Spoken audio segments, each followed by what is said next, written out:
Well, the Resource Management Act was a well-intentioned but unfortunately really poor product of this desire to balance environmental concerns against our need to develop our cities and infrastructure for human well-being. In the 1990s, there were various conferences around the world which produced sustainable development goals, and New Zealand's Resource Management Act talks about sustainable development and integrated resource management and land use planning. These were all concepts where if you planned your city, if you planned it well, and you thought about people and the environment all in one place, and the economy and social outcomes, add them all into the mix. Oh, and then it turns out heritage and culture and just about everything went into the Resource Management Act. So in an attempt to integrate, it actually slowed everything down. New Zealanders currently spend about $1.3 billion every year just trying to get consents. That's without building anything.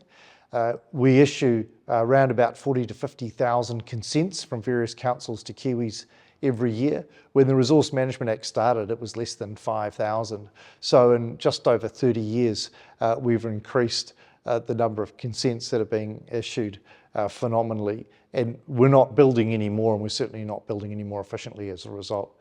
So that's why we have to replace the Resource Management Act. This is a generational opportunity to get it right. Having a fast-track process for major projects is really important, and that's happening. This government is going to pass legislation for fast-track approvals for major projects. But the Resource Management Act itself needs to be reformed to make planning much easier, to make complying with planning rules much clearer from the outset, and also so that the things we already know how to do well, like earthworks, subdivisions, drainage, building concrete bridges, building stormwater devices, for example. If we already know how to do them well, then we shouldn't have to get consents for them each and every time. We should be allowed to rely on codes of practice or national standards to manage those environmental effects. So the problem is it's very expensive to work within the RMA. It's very inefficient, takes sometimes years to get consents for basic things, sometimes 5 years or more to get consents for major projects like motorways. And most Kiwis aren't going to end up in fast track. They're going to need a new replacement system that puts everyone on a fast track. That's what ACT campaigned on, and that's what's in the coalition agreement and what we're going to deliver before 2026. So at the moment, and I'll just choose an example that a friend of mine related to me recently, building a house north of Auckland. When the building inspector came out to check on construction progress, he pointed out that the 1 metre high retaining wall shown on the plans was actually 1.2 metres high, and that my friend was going to have to go and get a resource consent for a 1.2 metre high retaining wall because the maximum allowed without a consent was 1 metre. My friend pointed out that once they poured the concrete driveway, that would fill up the space and the wall would only be 1 metre above ground when the job was finished. Well, we can't have people like my friend forced to go and spend 6 weeks and thousands of dollars trying to get a consent for something where there's no environmental effect from a 1 or even a 1.2 metre high retaining wall. It doesn't protect the environment in any way. It just slows everything down. And we want to make sure that Kiwis of the future, and I'm talking the near future from 2026 onwards, are freed from all of that red and green tape. So one of the problems the Resource Management Act has introduced is this concept of metropolitan urban limits or urban boundaries. There's lots of land around our big cities like Hamilton, Auckland, Tauranga, north of Wellington, around Christchurch, for example. There's cities which are growing. That land is already identified as suitable for future urban development, but councils won't let developers do it because they say either they can't provision the infrastructure or they'd rather developers built in the city first. And what ACT said when we were campaigning before the last election was that if we want more affordable housing, we need to be able to let people build wherever they think is the most efficient place to build.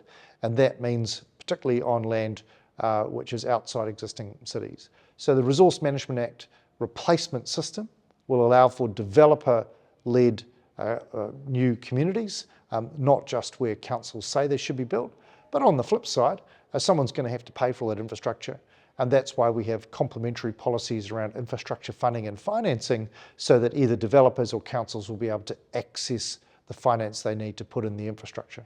Well, one of the things the Resource Management Act hasn't done is it hasn't stopped the environment being degraded in quite a few places around New Zealand, because it simply is difficult to set environmental limits and then to enforce them.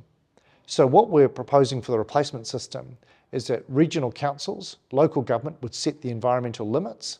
That would say how much water needs to be left in the river for the fish and for the eels, for example, and then water above that amount can be used and ideally traded between users rather than locked up in long-term resource consents. Because it's no good issuing resource consents to the first 100 people who come along seeking water, and if you're number 101, they say there's no water for you, all the consents are issued.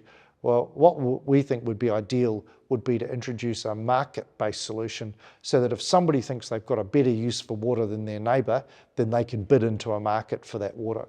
And we want to make sure there's enough water in the river to support ecology and environmental outcomes, but above that we believe that that should be able to be traded between willing sellers, willing buyers, willing traders of water. So one of the problems with the current Resource Management Act, it includes rules like freshwater rules, rules around Indigenous biodiversity that impose SNAs or significant natural areas that can be painted on anyone's property using a marker pen or felt tip pen at the council office. The replacement for the Resource Management Act is going to make it much easier for farmers and growers to get on with what they want to do. We want to make it much easier to build water storage, transfer water between properties and across boundaries. Again, that comes back to the water reform aspect of the replacement system. And we also want to make it quite clear that where councils are requiring consent conditions that don't relate to environmental effects, they shouldn't be allowed. So, for example, having to seek cultural impact statements from groups which council believe should have a right to have a say.